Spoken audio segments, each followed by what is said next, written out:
have our next two um, founding elements of this great, magnificent experience we call the Kingdom of Yore. And, I'm just humbled. I mean, honestly, I'm humbled to, first of all, to have interviewed the first two saints that we had up, Nasik Skanya Seskar and Rofa Ofra Hailit. But now we have two more pillars of, of, of this experience. And again, if when this next episode is written that will inspire the next 100 years, it'll be names such as Prince Gabriel and the work that you've contributed to this portion of this Hebrew Israelite experience that will identify and explain, what this was. And quite naturally, I call him my colleague, Atara Catrella, one of the second generation. And both of you were a very intricate part of Prince Rockameem's life. And that's who we're celebrating also during this National Hebrew History Month acknowledgement. And that's the great work and life of Prince Rockameem. And we're going to start off with my colleague here, Atara Catrella. Always been one of the most beautiful sisters that I've ever encountered. I remember when I first met you, back in, I was straight out of the captivity.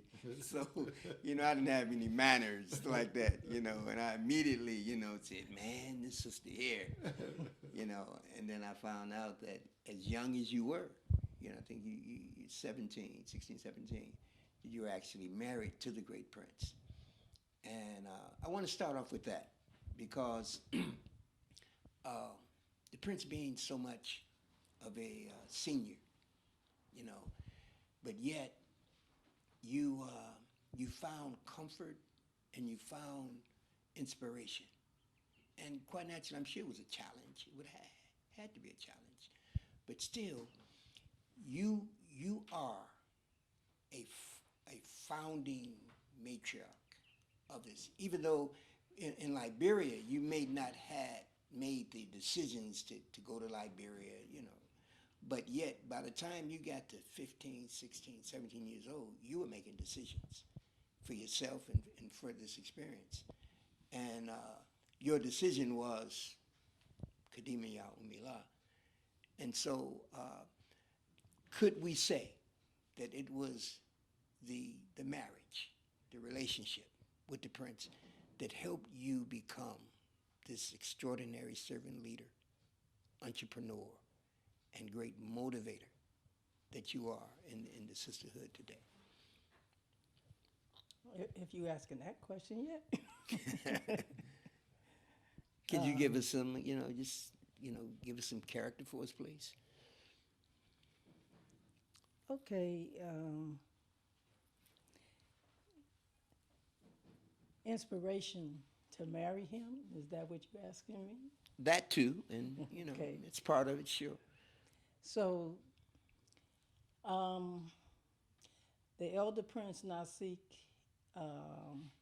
Eliezer, he had a vision that I would marry the prince, right? And it was shared with the Nisa King. Am I correct? But I didn't know anything about that, at the time.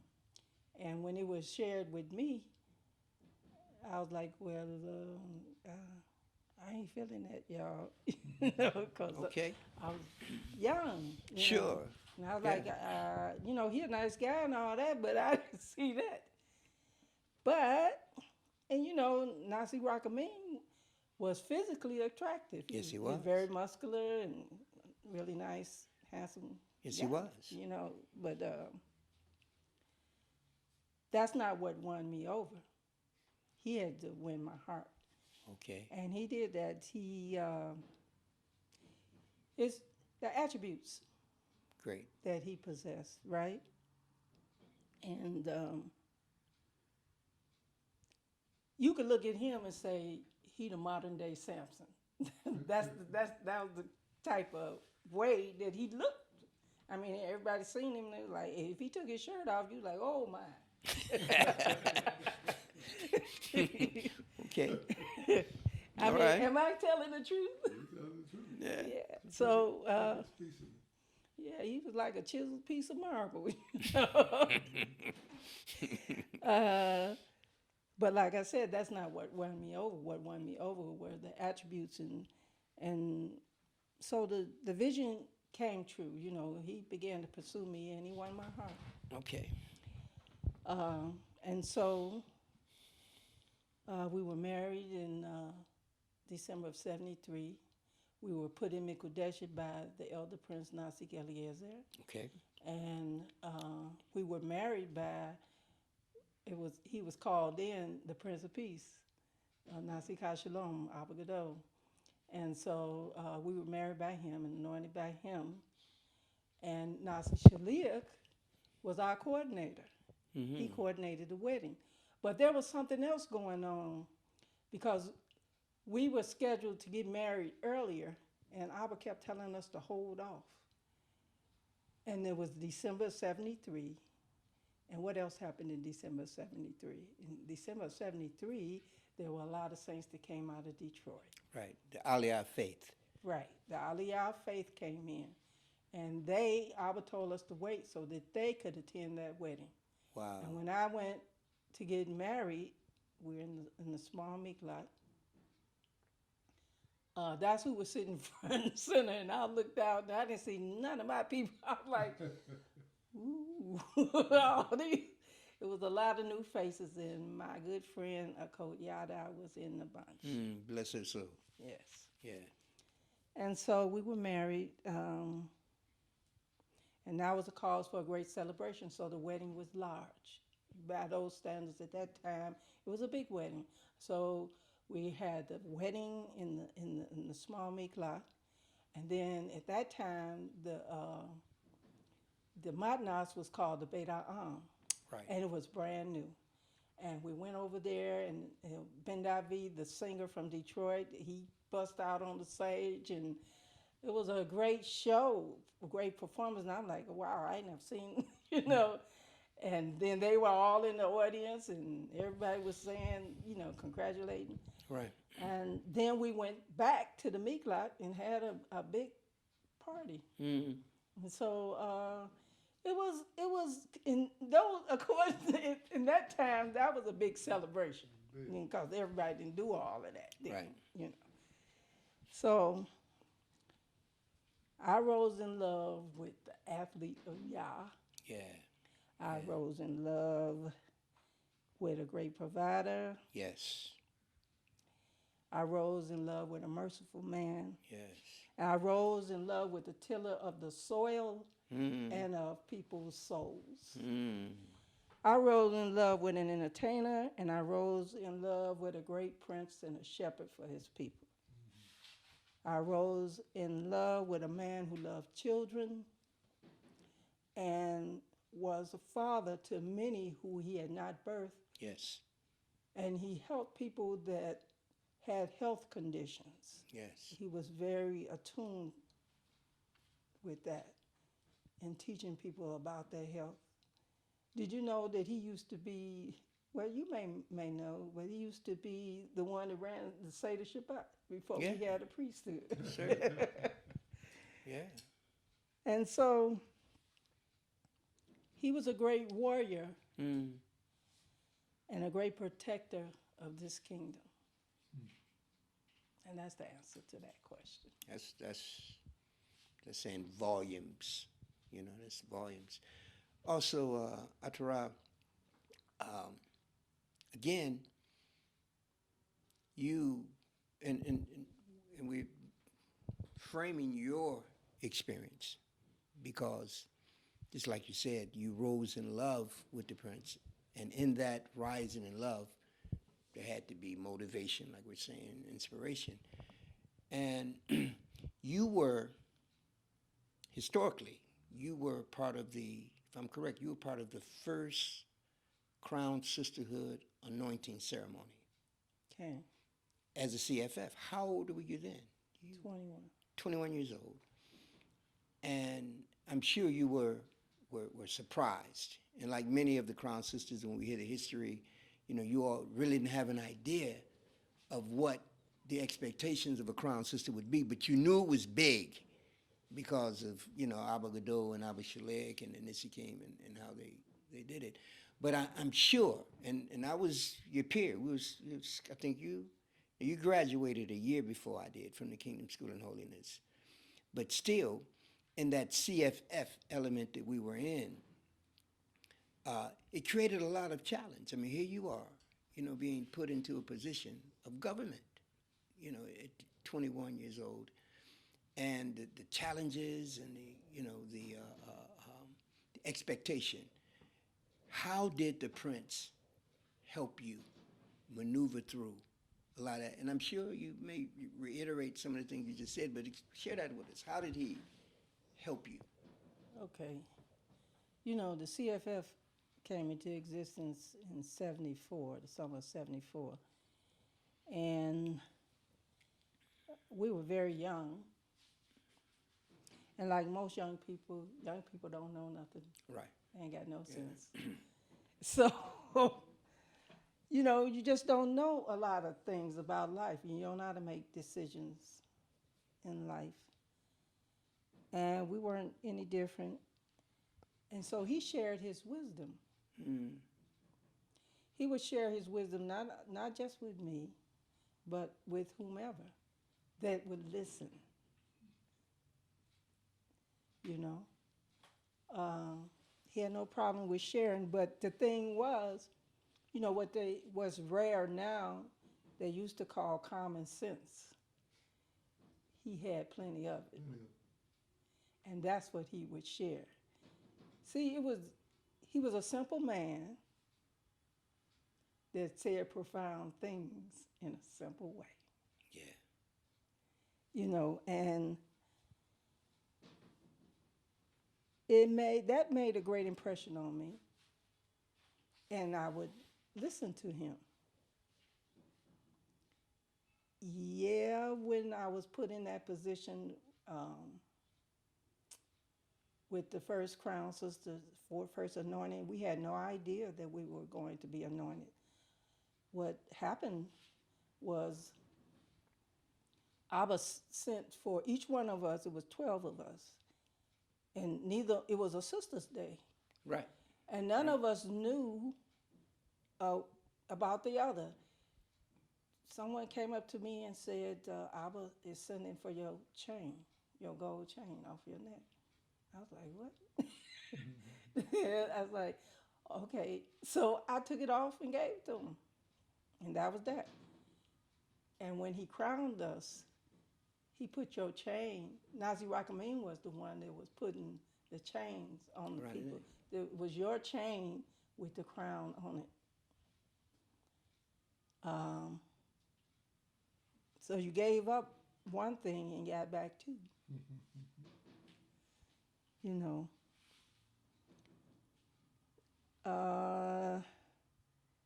So it was a lot of pressure because no one knew what a Crown Sisters was, right?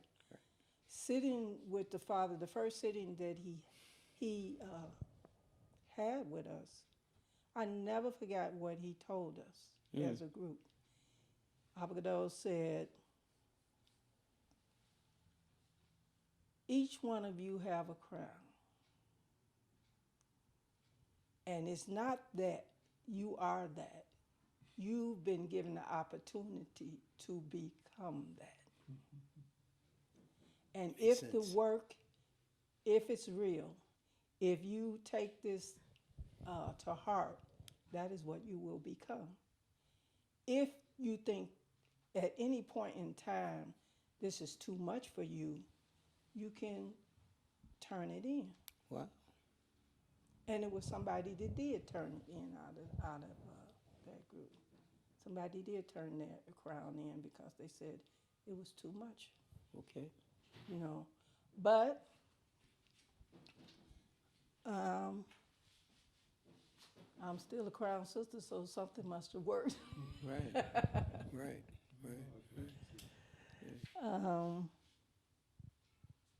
Nasi Rockameem was not an eloquent speaker, but he was a profound speaker. Yes, he was.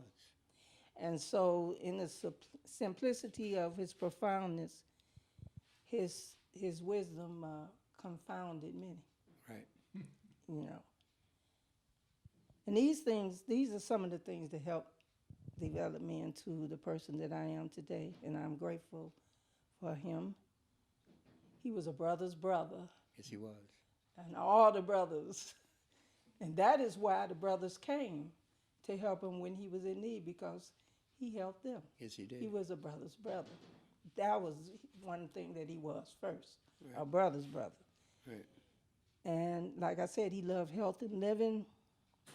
And one of his favorite phrases was, "You got to handle it." Yeah, that's right. You got to I handle told it. somebody that the other day. He said, whatever life Right. throw at you, you Gotta gotta handle it. handle it. Handle it. And he Handle said, "Can you handle it?" it. Right.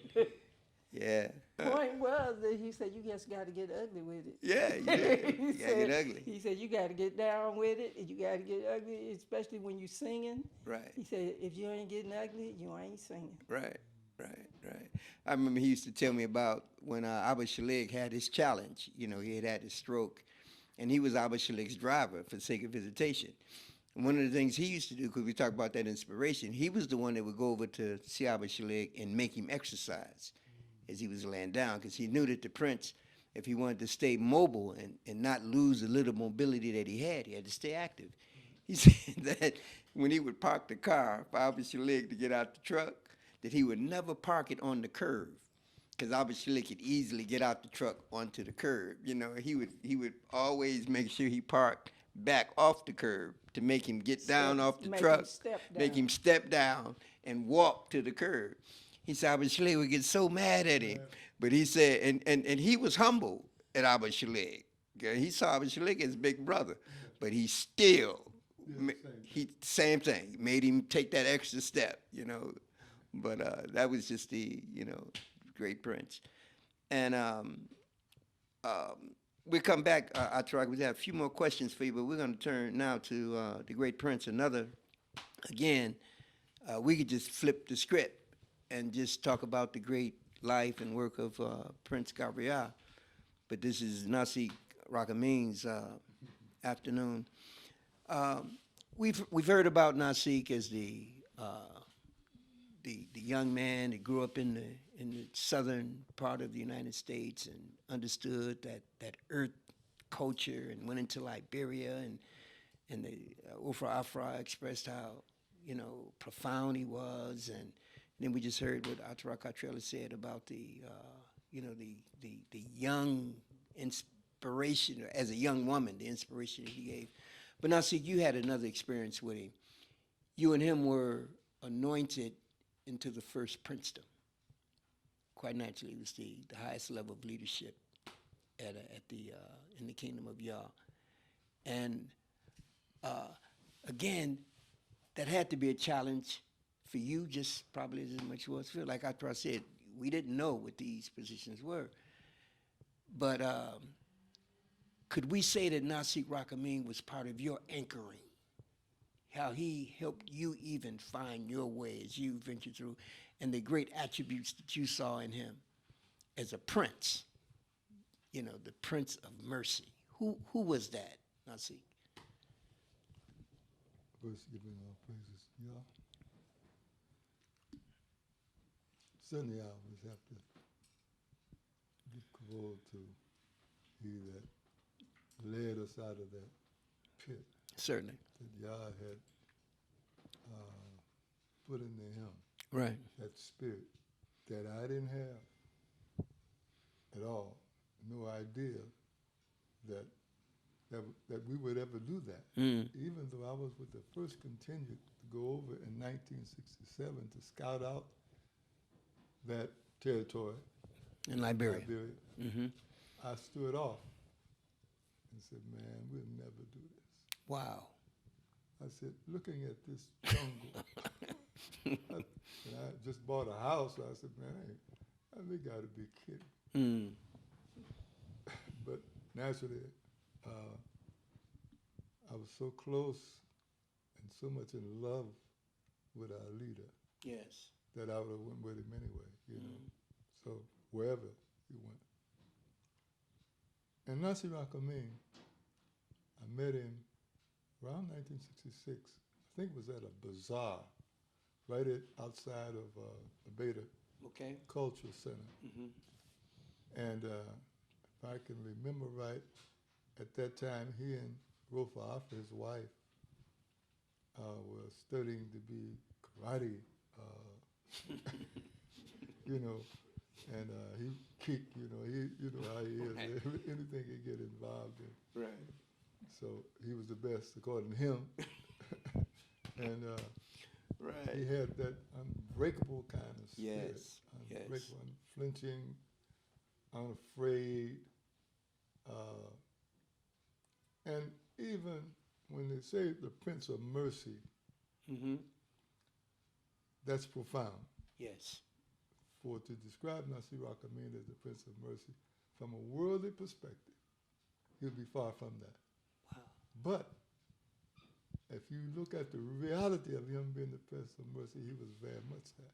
Wow. Explain it, Nasi. He would, whatever your situation, I mean, if he saw it, he called it.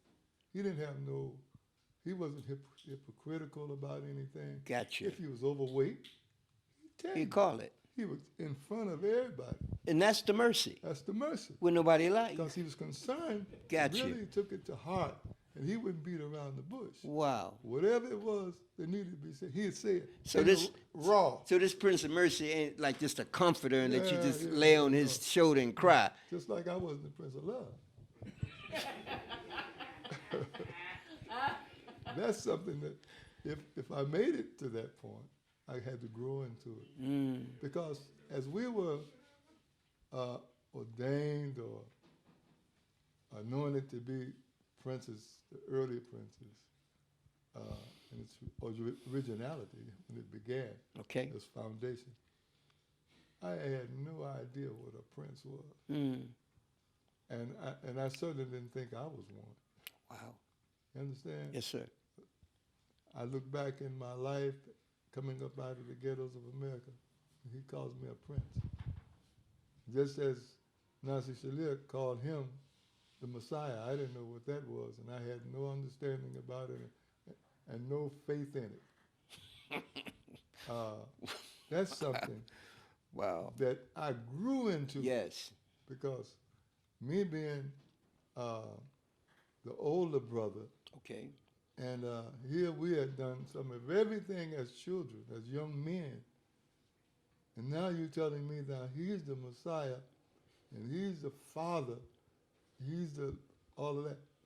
I had to laugh, you know, because certainly he had to. I have watched him, Come on. watched him moving. I'm talking about now, the Messiah himself. Sure. That he was formidable in his attributes. Yes. I watched him, and to a point where he fashioned me into believing that I was a son and he was the father.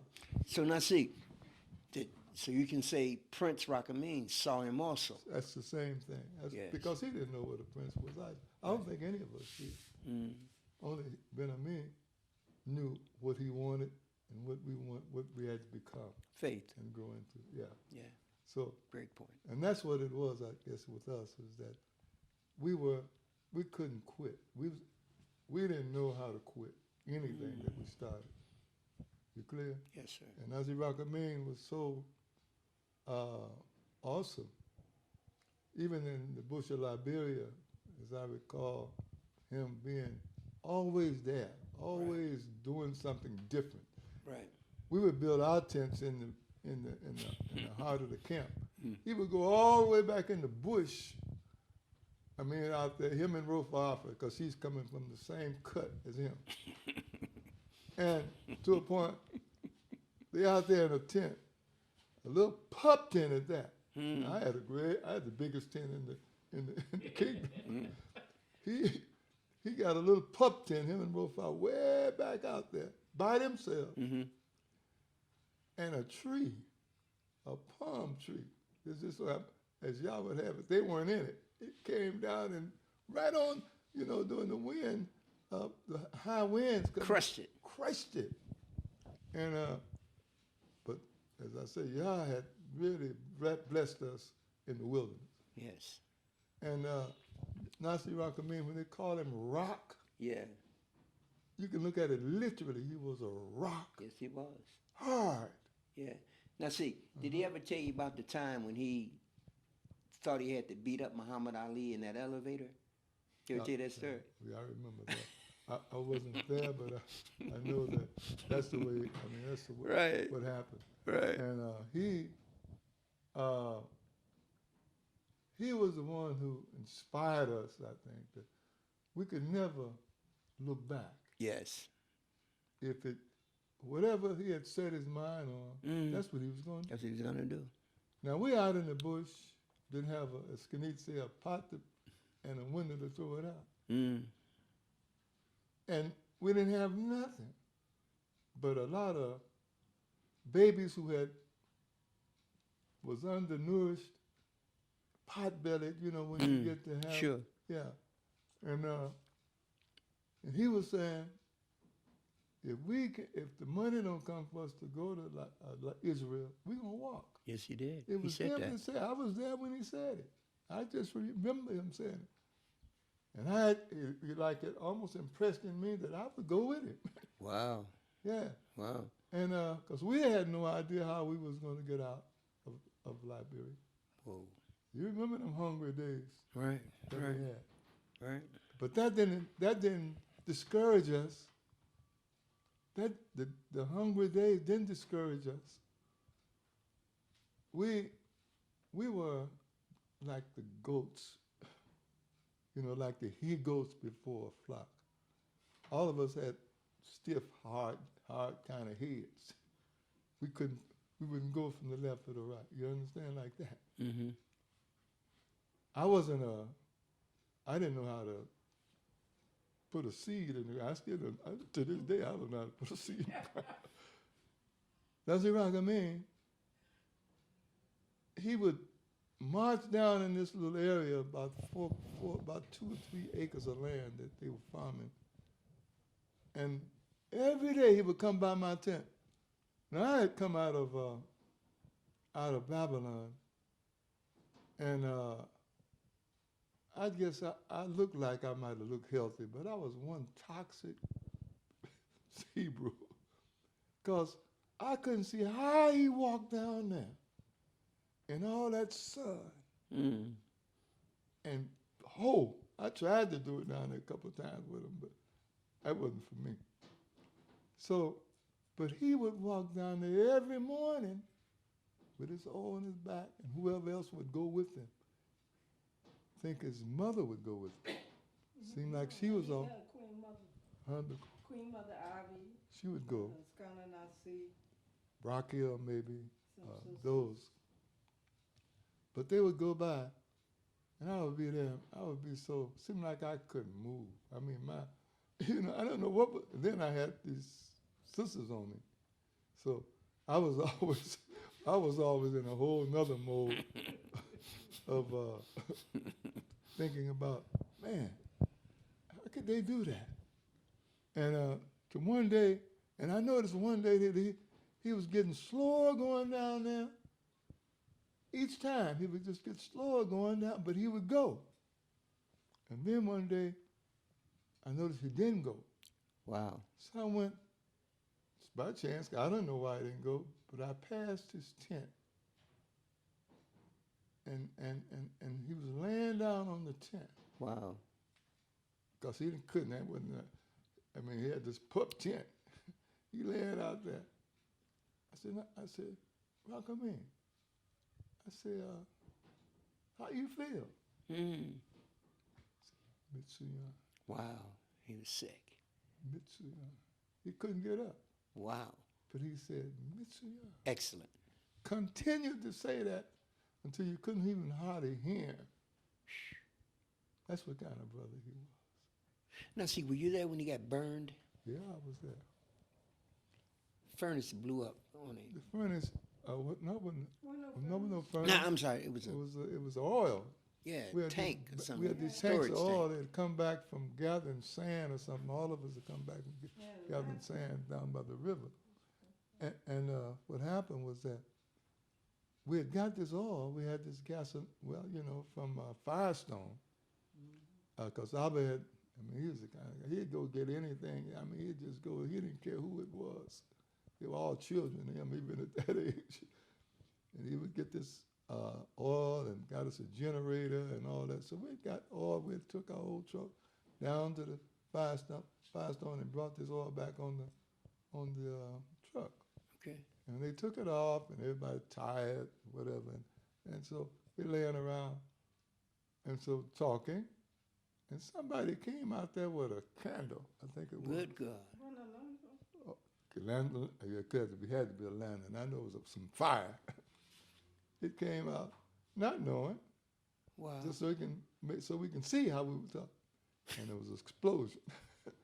Blew up. Good And I God. see it got burned, and Mikael got burned, and Wow. Lassie Kelkanan got burnt. Seemed like it, didn't it? It was three of them. Three of them, yeah, they got burnt. But the prince, he never, nothing fazed him like that. To the point that he becoming immobile. He was always, whatever his situation, he seemed like he was just iron, Right.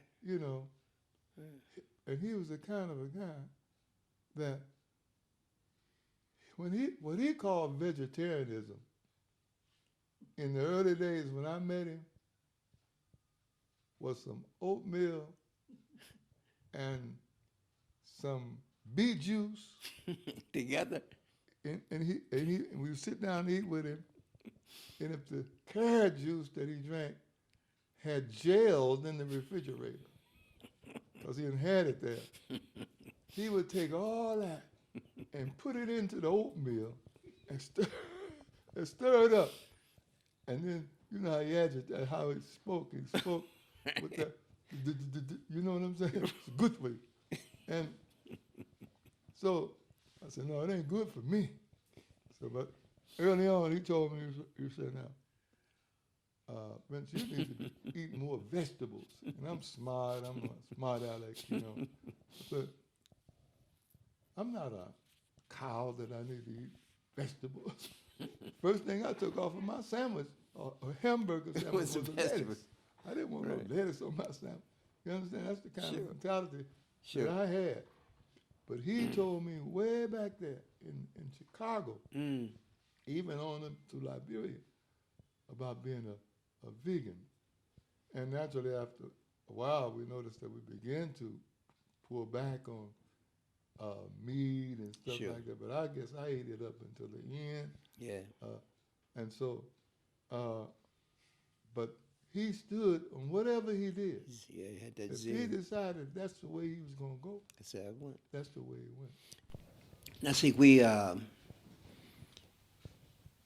hear, or we know how sport is Abu Gado used to talk about how sport, if you want to know some of the characteristics and attributes of a brother or sister, observe how they perform in sports.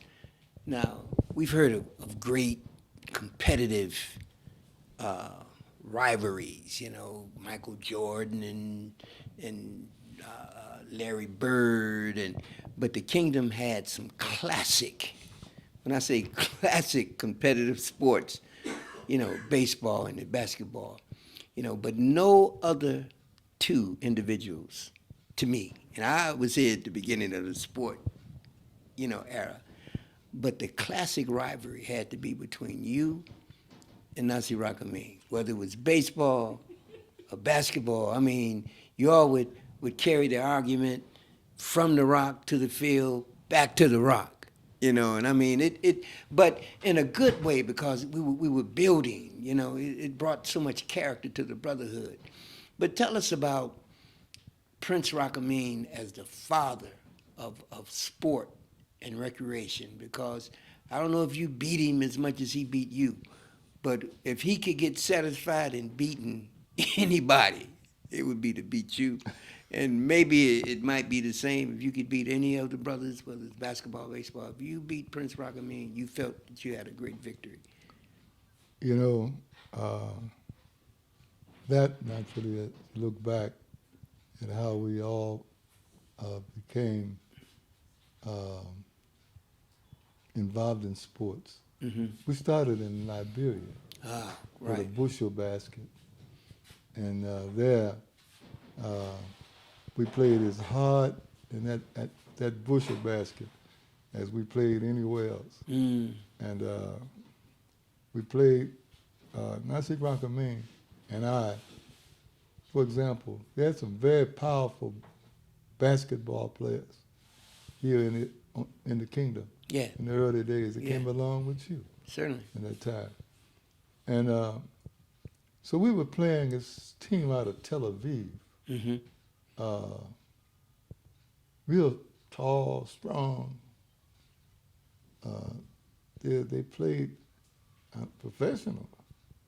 And so they, at that time, we had these brothers named Nehemiah and all those. Yeah. The big, Right. Yeah, good. the Not big- Abraham's son. Yeah, Yehuda, Yeah. Yehuda and all those. Sure. Well, on this particular day, we were playing in Mitzpe, I think, or somewhere in Yerucham, somewhere we were playing. Mm-hmm. And the team, we were Big Red at the time. Right. And That was a basketball team. Yeah. Big Red. it seemed like the team had sort of like imitated, what am I saying? It made them look like they were afraid of them. Intimidated them. Big Red was a little intimidating. Yeah, like they Okay. got intimidated. And so, until they brought me and Nasir Rockameem in. Mm. Because it seemed like they were, we watched the guys and they were real rough and big guys and pushing and carrying them. So we came into the game and turned that game around. Because if they wanted to play rough, I don't think nobody played rougher than me and Nasir. So that's the kind of spirit. If you want a Yeah. warrior to go with you to Right. do something, take Right. Nasir Rockameem. Right. He's the kind of guy that no matter whatever the challenge, it was never too hard for him. Right. He was our only truck driver Right. in the Right. kingdom. We had a big old Leyland truck. He was the Right. only truck driver. And he's so zealous, you could have called him the Prince of Zeal because he just always doing things out of the ordinary. So Right. he had built him a makeshift weightlifting Right. I remember. in the meat lot. Right. And he was not, I think they still have some of it over there. You go, you can look at it. And he was picking up, he would always make himself pick up something that was just too heavy, but he would pick it up. And he pulled something in his back and had him walking. He couldn't sit up. Mm-hmm. Couldn't lay down. So they had a chair for him where he always sit. He couldn't lay down and go to sleep. Mm-hmm. But we had an urgent situation because we need our truck. We needed to be moved, and we needed somebody to drive, but he's the only driver. So we went in there and picked him up. Wow. Picked him up out of that chair and brought him, I don't know if it was his idea, but I know we did it. Went and picked Put him in up a truck. and seated him in that truck, Wow. and he drove it. Drove. So that's the kind of guys. He didn't give in to pain like a lot of us did. You understand? He was the kind of brother that he was always instructing, and telling you what to do. And so him and I always had this rivalry, or whatever you want to call it, but it was in love. And after he had his condition, Okay. he just went on. Normal, people just don't have that kind of endurance like he had. And he was just going on and on, and his wives undoing it. I mean, you can see how he had formed and fashioned them. They were going on right along with him, you know. So one other thing I want to point in concluding Please, that's it. is that he was, in his own right, he understood Hebrew, you know, and he's the one, like Saya Saska said, they only went to school when it rained. Wow. So he come out, you know, and you would say that, but he studied and learned how to function in the language, you know, and as broken as it might have been. He went on, him and Saya Saska, and myself actually, because we all come out of the same cut, but they was a little bit further down. This should inspire. Yeah, absolutely. Inspire. Because it's something else other than the literacy talent Yeah. that can cause you to learn. He wouldn't allow himself not to be able to express himself. Yes. And he went on and did that. His wife, actually, she was one of the earlier scholars in the language, as far as I was concerned. I watched Sure. her. And Rufa Afra, they went on and made themselves. I mean, it was inspired to talk, you know. Absolutely. And so that's what I get out of the earlier. Everybody we would be out in the bush of Liberia learning the alphabet. And amazingly, we created songs out there that we still sing today. Right. In the Hebrew that we had learned. So this is the kind of spirit I would like to see ignited in the midst of great people. Yes. Because it can't go on as well. I won't preach now, but okay? It's okay. So, Yeah, but I we understand. thank Nasi Rockameem, and I thank him for all those great times actually that we had together, and really competitive times we Sure. had together. Because he made me fight harder. Sure. So we got out on the court, man. We went for it, and but I love his spirit because he didn't never. If he got angry, he didn't get loud, you know, with it. You know the kind. He was that kind of. You could hold that in him. Yes. I wasn't the kind. My stuff come out. Yes. Yeah. I understand. I was That's it. sorry later, but I mean, it come out. So I have to say that in concluding. He was a very special soul, and I know that Yahweh bless him wherever he might be in his next fast form, wherever whatever he form. is, that he's there. Thank you, Todarabah, great prince, Atara Katrella. We also would like to say thank you again to the great Ska Nasik, Yeseska, and to Atara Ofra Hailit for sharing with us so much important and passionate history, not only about the great prince, but about this great and magnificent kingdom. And the prince, I mean, I think we said enough. Well, not so much enough, but we said enough for this session, I would say, because it's going to take volumes, to really document not only the great prince, but all of that first anointment of the Holy Council, and that first elevation of the Sarim and the outer road. I mean, it's just so much magnificent history. And at this particular time, this year of Yah's Jubilee, there could be no other individual that I think would deserve the acknowledgement as the great prince. And quite naturally, you know, like you said, Nasik, and very profoundly and articulately, the great Ben Ami, you know, who we all are standing on. You know, had it not been for him, no telling how our lives may had fared out. And so we're always thankful and acknowledging him, and then the great Prince Shaleach Ben Yehuda, who National Hebrew History Month is founded on. And Atara, anything else you'd like to say? Any closing points, maybe, in a word?